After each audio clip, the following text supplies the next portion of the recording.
Hindi pa nga niya nasusubukan, sasabihin niya na kagad, ay, parang mahirap yan. Ayokong katrabaho yung mga ganong klase ng tao na parang tatanggi ka kagad pagka may sinabi sa'yo.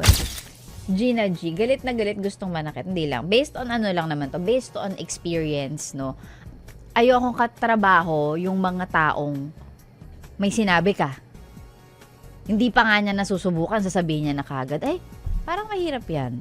Siguro it's one thing na, hindi ko naman sasabihin natutunan ko nung nag-start ako mag-manager, pero kasama siya dun sa roles and responsibilities mo. Hindi ka naman pwedeng tatanggi ka kagad pagka may sinabi sa'yo. And I think, regardless kung ano yung position mo, pagka nasa, if you are working with a team, you know, with a group of people, and one person is asking you to do this, pag hindi mo yun alam, hindi naman pwedeng, hindi, ayoko niyan, ganito, ganto na lang, ganto na lang.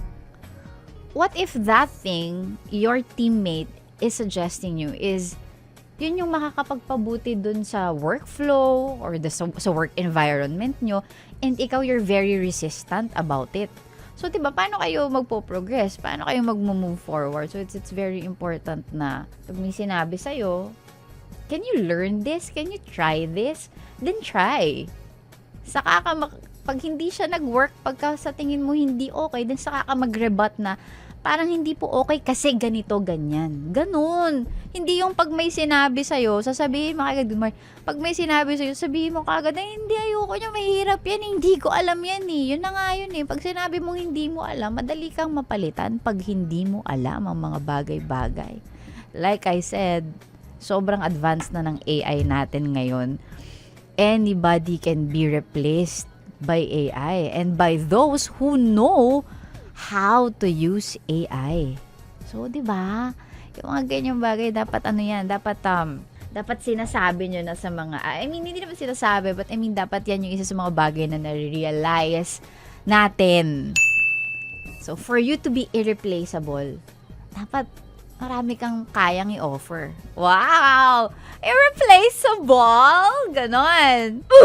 Well, of course, sa trabaho naman to, pagdating sa relationship naman, of course, you will be irreplaceable by someone. Lalo-lalo na kapag hindi ka na niya mahal talaga. Oh, no! Kahit complete package ka, iiwan at iiwan ka niyan. Aray ko!